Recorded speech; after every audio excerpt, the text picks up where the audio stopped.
16-ാം നിയമസഭയിൽ ആദ്യമായി സംസാരിക്കുമ്പോൾ പുതുപ്പള്ളിയിലെ ജനങ്ങളോട് നന്ദി പറയാൻ ഞാൻ ആഗ്രഹിക്കുകയാണ്. ചരിത്രത്തിലെ ഏറ്റവും വലിയ ഭൂരിപക്ഷം നൽകിയാണ് അവരെന്നെ ഈ അസംബ്ലിയിലേക്ക് അയച്ചിരിക്കുന്നത്. ഹൃദയമായ ഭാഷയിൽ അവരോട് നന്ദി പറയുന്നു.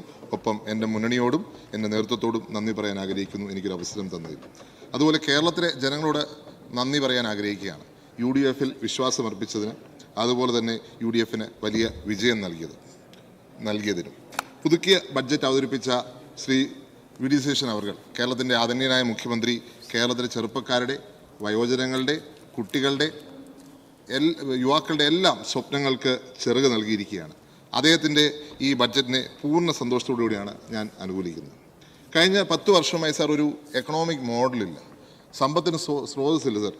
ഏറ്റവും കൂടുതൽ ഇടതുപക്ഷം ആശ്രയിച്ചത് മദ്യത്തെയും അതുപോലെ തന്നെ ലോട്ടറിയാണ്. അപ്പോൾ ഒരു ആൽക്കഹോൾ എക്കോണമിക് മോഡൽ എന്ന് വേണമെങ്കിൽ പറയാം. 900-ൽ പരം ബാറുകൾ തുറന്നും മദ്യത്തിൻ്റെ ലഭ്യത കൂട്ടിയും സാമ്പത്തിക നില ഭദ്രമാക്കാനാണ് കഴിഞ്ഞ സർക്കാർ ശ്രമിച്ചിട്ടുള്ളത്.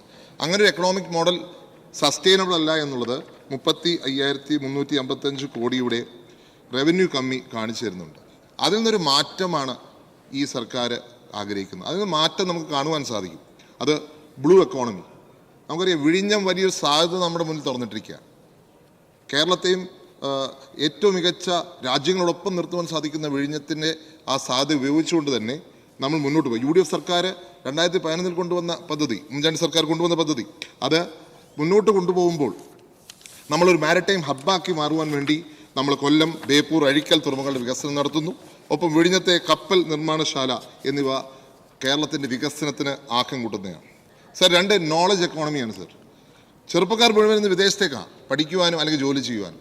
നമ്മുടെ ചെറുപ്പക്കാർ കഴിവ് മുഴുവൻ വിദേശ രാജ്യങ്ങളിലേക്ക് പോകുന്ന സാഹചര്യത്തിൽ നമുക്ക് അവരെ ഇവിടെ ഉപയോഗിക്കുവാൻ തക്ക രീതിയിൽ ഒരു നോളജ് എക്കോണമി വളർത്തുവാൻ നോളജ് വാലി പദ്ധതിയും, അതുപോലെ വയനാട്ടിലെ ട്രൈബൽ യൂണിവേഴ്സിറ്റിയും ജെൻസി സ്റ്റാർട്ടപ്പ് പദ്ധതിയും ഒക്കെ അന്താരാഷ്ട്ര നിലവാരത്തിൽ നമ്മുടെ വിദ്യാർത്ഥികൾക്ക് അവസരം കൊടുക്കാൻ വേണ്ടിയുള്ളതാണ്. മൂന്നാമതൊരു എക്കോണമി മോഡൽ എന്ന് പറഞ്ഞാൽ ട്രാൻസ്പോർട്ട് എക്കോണമിയാണ് സാർ. ഈ സർക്കാരിൻ്റെ ഫ്ലാഗ്ഷിപ്പ് പദ്ധതിയായിട്ട് ഞാൻ കണക്കാക്കുന്നത് തിരുവനന്തപുരം, കോഴിക്കോട് മെട്രോ പദ്ധതികളാണ്. 2011-ൽ ഉമ്മൻചാണ്ടി സർക്കാർ മോണോറെയിലായിട്ട് തുടങ്ങി, പിന്നെ ലൈറ്റ് മെട്രോ ആയിട്ട് രൂപാന്തരം പ്രാപിച്ച് കഴിഞ്ഞ 10 വർഷക്കാലം ഇടതുപക്ഷം ഒന്നും ചെയ്യാത്ത, അല്ലെങ്കിൽ വളരെ കുറച്ച് കാര്യങ്ങൾ മാത്രം ചെയ്ത 2 പദ്ധതികളാണ് വീണ്ടും ജീവൻ നൽകിക്കൊണ്ട് 20 കോടി രൂപ ഇവിടെ അനുവദിച്ചിരിക്കുന്നത് ഈ സർക്കാർ. ഈ 2 നഗരങ്ങളുടെ വികസനത്തിന് ആക്കം കൂട്ടുന്ന പദ്ധതി കേരളത്തിൻ്റെ ഭാവിക്ക് ശക്തി പകരുന്നതാണ്. സാർ, എന്തിനാണ് കൂടുതൽ മെട്രോകൾ? എന്തിനാണ് നമ്മൾ പൊതുഗതാഗതത്തെ കൂടുതൽ ആശ്രയിക്കേണ്ടത്, പ്രോത്സാഹിപ്പിക്കേണ്ടത്? 1, പൊല്യൂഷൻ നിയന്ത്രണം. 2, നമ്മുടെ ഫ്യൂവൽ കോസ്റ്റ്. നമുക്ക് നിയന്ത്രിക്കാൻ പറ്റാത്ത രീതിയിൽ വളർന്നുകൊണ്ടിരിക്കുകയാണ്. നമ്മുടെ നഗരങ്ങൾ ചെറിയ മാറ്റങ്ങൾ വരുത്തിയാൽ പബ്ലിക് ട്രാൻസ്പോർട്ട് സിസ്റ്റം കൂടുതൽ എഫിഷ്യൻ്റാക്കി മാറ്റാം എന്നാണ് ഞാൻ വിശ്വസിക്കുന്നത്. ഈ മെട്രോകൾക്കൊപ്പം കൊച്ചി മെട്രോയ്ക്ക് പുതിയ ലൈനിൻ്റെ സ്ഥലം എടുക്കുമ്പോൾ ഒരു സൈക്ലിംഗ് ട്രാക്കിന് കൂടി സ്ഥലം എടുക്കണമെന്നാണ് ഞാൻ പറയുക. കാരണം നമുക്കറിയാം, വിദേശത്തെ എല്ലാ രാജ്യങ്ങളിലും, അത് US ആണെങ്കിലും UK ആണെങ്കിലും യൂറോപ്പ് ആണെങ്കിലും, എല്ലാ രാജ്യത്തും ഒരു സൈക്ലിംഗ് ട്രാക്കുണ്ട്. അതിനോടൊപ്പം സൈക്ലിംഗ് റാക്കുണ്ട്. അതുപോലെ തന്നെ ഓഫീസുകൾ ചേഞ്ചിങ് ഫെസിലിറ്റി ഉണ്ട്. ഞാനിവിടെ ആദ്യത്തെ ദിവസം സൈക്കിളിലാണ് വന്നത് സാർ.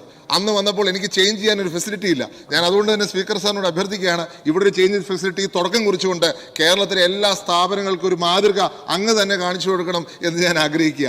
അതുപോലെ തന്നെ വിദേശത്തെ എല്ലാ രാജ്യങ്ങളിലും കമ്പനീസ് ഇൻസെൻറ്റീവ്സ് കൊടുക്കും. എന്തിനാണ്? സൈക്കിൾ വരുന്ന ആളുകൾക്ക് പോലും, സ്റ്റാഫിന് പോലും. അങ്ങനെ ഒരു പ്രോത്സാഹിപ്പിക്കുന്നത് പൊല്യൂഷനും ഫ്യൂവൽ കോസ്റ്റിനും മാത്രമല്ല, ആരോഗ്യത്തിനും നല്ലതാണ്. പലരും ഇന്ന് ജിമ്മിൽ പോകുന്നതിന് പകരം ഇങ്ങനെ സൈക്കിളിൽ യാത്ര ചെയ്താൽ തീർച്ചയായിട്ടും ആരോഗ്യകരമാണ്. 2 പേരെ കണ്ട് സംസാരിച്ച് വരികയും ചെയ്യാം എന്നുള്ളത് ഒരു യാഥാർത്ഥ്യമായി നിൽക്കുകയാണ്. അതുപോലെ ഈ സർക്കാർ ഊന്നൽ കൊടുക്കുന്ന ഒരു കാര്യമാണ് സ്പോർട്സ് എക്കോണമി. മലബാറിലെ പുതിയ സ്റ്റേഡിയം തീർച്ചയായിട്ടും നമ്മുടെ സ്പോർട്സ് എക്കോണമിക്ക് ആക്കം കൂട്ടുന്നതാണ്. നമ്മുടെ കേരളത്തിലെ സ്പോർട്സിനെ അടിസ്ഥാനപ്പെടുത്തി ഒരു എക്കോണമി ഡെവലപ്പ് ചെയ്യാൻ സാധിക്കും സാർ. നമുക്കറിയാം, മെസ്സിയെ കാത്ത് നമ്മളിരുന്നു, മെസ്സി വന്നില്ല. പക്ഷേ മെസ്സി വന്നു, ഇന്ത്യയിൽ വന്നു, പക്ഷേ ഈ കേരളത്തിൽ വന്നില്ല. മെസ്സി വന്നത് ബാംഗ്ലൂരിൽ വന്നു, മെസ്സി വന്നത് ഹൈദരാബാദിൽ വന്നു, മെസ്സി ബോംബെയിൽ വന്നു, അതുപോലെ തന്നെ ഡൽഹിയിൽ വന്നു, കൽക്കട്ടയിൽ വന്നു, ബാംഗ്ലൂർ വന്നില്ല. ഈ നഗരങ്ങളിൽ വന്നു. അദ്ദേഹം കോടിക്കണക്കിന് രൂപ ഇന്ത്യയിൽ നിന്ന് കൊണ്ടുപോയി. കേരളത്തിൽ വരാത്തതിൻ്റെ കാരണം എന്താണെന്ന് എനിക്കറിയില്ല. നമുക്ക് കാലം കഴിയുമ്പോൾ തെളിയുമായിരിക്കും എന്തുകൊണ്ട് മെസ്സി വന്നില്ല എന്നുള്ളത്. മെസ്സിയെ കാത്താണ് ഞങ്ങൾ ഇരുന്നത്, പക്ഷേ മെസ്സി വന്നില്ല. തീർച്ചയായിട്ടും നമുക്ക് കേരളത്തിനൊരു മെസ്സി ഉണ്ടാക്കുകയാണ് വേണ്ടത്. അതിന് ഇൻഫ്രാസ്ട്രക്ചർ വേണം. ഇൻഫ്രാസ്ട്രക്ചർ മാത്രമല്ല, എക്സിസ്റ്റിംഗ് ഇൻഫ്രാസ്ട്രക്ചർ, സ്കൂളുകളിലുള്ള ഇൻഫ്രാസ്ട്രക്ചർ സ്കൂൾ സമയത്തിന് ശേഷം വിട്ടുകൊടുക്കുന്നതും ആലോചിക്കണം. ഒപ്പം നമ്മുടെ വിദ്യാഭ്യാസ സമ്പ്രദായത്തിൽ സ്പോർട്സ് അനിവാര്യമായി മാറേണ്ടതുണ്ട്. നമ്മുടെ സ്പോർട്സ് സ്കൂളുകളിൽ ഇന്ന് അധ്യാപകരില്ല. നമുക്കറിയാം, പല വിദേശ രാജ്യത്തും സ്പോർട്സ് അധ്യാപകരില്ലെങ്കിൽ അവിടെ സ്കൂളിന് അംഗീകാരം റദ്ദാക്കും. ഫ്രാൻസ്, സ്വീഡൻ അടക്കമുള്ള രാജ്യങ്ങളിൽ നിശ്ചിത അവേഴ്സ് സ്പോർട്സ് സ്കൂൾ ട്രെയിനിങ് കൊടുത്തിരിക്കണം. നമുക്ക് ഫിസിക്സ് പഠിപ്പിക്കുന്ന പോലെ, കെമിസ്ട്രി പഠിപ്പിക്കുന്ന പോലെ അവിടെയും ഒരു അധ്യയനമാണ്, അല്ലെങ്കിൽ ഒരു വിഷയമായി അത് മാറിയിരിക്കുകയാണ്. നമ്മുടെ സ്കൂളുകളിൽ അത് പഠിപ്പിക്കേണ്ടത് അനിവാര്യതയാണ്. കാരണം ഡ്രഗ്സിനെതിരെയുള്ള ഫൈറ്റിൽ സ്പോർട്സും ആവശ്യമാണ്. അതുകൊണ്ട് ഫുട്ബോളും പഠിപ്പിക്കണം, ക്രിക്കറ്റും പഠിപ്പിക്കണം, മറ്റുള്ള ഗെയിംസും പഠിപ്പിക്കണം, ഈ സബ്ജക്റ്റ് പഠിപ്പിക്കുന്ന പോലെ. അതുപോലെ തന്നെ സ്പോർട്സ് ദിനങ്ങൾ ജപ്പാനിലുള്ളതുപോലെ തന്നെ സ്പോർട്സ് ക്ലബ്ബുകളും സ്കൂൾ കുട്ടികൾക്കായിട്ടുണ്ട്. തീർച്ചയായിട്ടും അതുകൊണ്ട് നമുക്ക് സ്പോർട്സിനെ അടിസ്ഥാനമാക്കി ഒരു എക്കോണമി മാത്രമല്ല, നമ്മുടെ ഭാവി തലമുറയെ കെട്ടിപ്പടുത്തുവാൻ സാധിക്കും. ഏവിയേഷൻ എക്കോണമിയാണ് മറ്റൊരു പ്രത്യേകത ഈ ഗവൺമെന്റിന്റെ. 200 കോടി ചെലവഴിച്ച ഒരു ലോജിസ്റ്റിക് ഹബ്ബ് വരികയാണ്. തീർച്ചയായിട്ടും എനിക്ക് സർക്കാരിനോട് ആവശ്യപ്പെടാനുള്ളത് ഉമ്മൻചാണ്ടി സർക്കാരിന്റെ കാലത്ത് തുടങ്ങിയ എയർ ആംബുലൻസും സീപ്ലെയിൻ പദ്ധതിയും കൂടി തിരികെ കൊണ്ടുവരണം എന്നുള്ളതാണ്. നമുക്കറിയാം, ഇതിനെ കൗശിക് എന്നുള്ള വിദ്യാർത്ഥിയെ കൊണ്ടുവരുവാൻ നമ്മൾ ആളുകൾ ആഹ്വാനം കൊടുക്കുന്നുണ്ടായിരുന്നു, ആംബുലൻസിന് വഴി കൊടുക്കണമെന്ന് പറഞ്ഞുകൊണ്ട്. നമുക്ക് അതിനൊരു മാറ്റം വരണ്ടേ? നമ്മുടെ എയർ ആംബുലൻസ് ഉപയോഗിക്കേണ്ട ഒരു കാര്യമല്ലേ നമ്മുടെ കുട്ടികളെ സംരക്ഷിക്കുവാൻ, അല്ലെങ്കിൽ അപകടത്തിൽപ്പെടുന്നവരെ സംരക്ഷിക്കുവാൻ. അതുകൊണ്ട് എല്ലാ ജില്ലകളിലും, എയർപോർട്ടില്ലാത്ത എല്ലാ ജില്ലകളിലും എയർ സ്ട്രിപ്പ് തുടങ്ങുന്നതും ആലോചിക്കേണ്ട ഒരു കാര്യമാണ്. അടുത്തതാണ് ടൂറിസം എക്കോണമി. സർ, വ്യവസായ പദ്ധതി നൽകിയതിലൂടെ ടൂറിസം എക്കോണമി ഒരു ബൂസ്റ്റ് കൊടുത്തിരിക്കുകയാണ് ഈ സർക്കാർ. പ്രത്യേകമായ അഭിനന്ദനങ്ങൾ ആ കാര്യത്തിൽ രേഖപ്പെടുത്തുന്നു. ഒപ്പം മാരിടൈം സ്പോർട്സ്, അതും വാട്ടർ സ്പോർട്സും അനന്തമായ സാധ്യത തരുന്നുണ്ട് കേരളത്തിന്. ഇന്റർനാഷണൽ മാരിടൈം മ്യൂസിയം അതുപോലെ തന്നെ കരുത്തു പകരുകയാണ്. എനിക്ക് പ്രത്യേകമായ നന്ദി സർക്കാരിനോട് പറയാനുള്ളത്, റബ്ബറിന്റെ താങ്ങുവില 250 ആക്കിയതിലുള്ള നന്ദി പറയാനുണ്ട്. ഒപ്പം പുതുപ്പള്ളിക്ക് 3 പ്രധാനപ്പെട്ട പദ്ധതികളാണ് സാർ കൊടുത്തിരിക്കുന്നത്. 1, പുതുപ്പള്ളി വെന്നിമല 1 കോടി രൂപ. 2, പുതുപ്പള്ളിയിലെ IT പാർക്ക് 5 കോടി രൂപ. തലപ്പാടിയിലെ ഹോസ്പിറ്റൽ 4 കോടി രൂപ. ഇത് ഞാൻ ഈ സഭയിൽ ആദ്യമായി സംസാരിക്കുമ്പോൾ ഞാൻ ആദ്യം പറഞ്ഞൊരു കാര്യമാണ്, കോട്ടയത്ത് ഒരു IT പാർക്ക് വേണം. കോട്ടയത്ത് മാത്രമല്ല, മധ്യ തിരുവിതാംകൂർ ഭാഗത്ത് ഒരു IT പാർക്കില്ല. അപ്പോൾ ഇന്ന് പുതുപ്പള്ളിയിൽ തുടങ്ങിയിരിക്കുന്ന അല്ലെങ്കിൽ അനുവദിച്ചിരിക്കുന്ന IT പാർക്കിന് പൂർണ്ണ പിന്തുണ സർക്കാർ നൽകണമെന്ന് ആഗ്രഹിക്കുക. പുതുപ്പള്ളിക്കാരനായ ഒരു വ്യക്തിയാണ്, കേരളത്തിലെ ഒരു വ്യക്തിയാണ്, മലയാളിയുടെ വ്യക്തിയാണ്, ലോകത്ത് ഏറ്റവും കൂടുതൽ ശമ്പളം മേടിക്കുന്ന തോമസ് കുര്യൻ. പക്ഷേ നമുക്ക് ഇതേപോലെ ചെറുപ്പക്കാരെ ഈ നാട്ടിൽ നിർത്തണ്ടേ? അവരെ ഈ IT രംഗത്ത് ഉൾപ്പെടെ നമുക്ക് പ്രോത്സാഹനം കൊടുക്കണ്ടേ? തീർച്ചയായിട്ടും ആ പ്രോത്സാഹനം കൊടുക്കുവാൻ ഈ IT പാർക്ക് പദ്ധതി ഉപകരിക്കും എന്നുള്ള കാര്യത്തിൽ യാതൊരു സംശയവുമില്ല. അതിന് സർക്കാരിന് പൂർണ്ണ പിന്തുണ ഉണ്ടാവണം. നമ്മളെല്ലാ കാര്യങ്ങളും വിദേശത്താണ് പഠിക്കുന്നത്, പ്രത്യേകിച്ച് നമ്മുടെ കുടുംബ ബന്ധങ്ങളിൽ ഉൾപ്പെടെ ഇത് വിദേശത്താണ് പഠിക്കുന്നത്. പക്ഷെ നമ്മൾ നല്ല കാര്യങ്ങൾ ചേർത്ത് പഠിക്കാൻ ആവശ്യമുണ്ട് സാർ. പ്രത്യേകിച്ച് സംസ്കാരം സംരക്ഷിക്കുന്ന കാര്യത്തിൽ, ചരിത്രം സംരക്ഷിക്കുന്ന കാര്യത്തിൽ.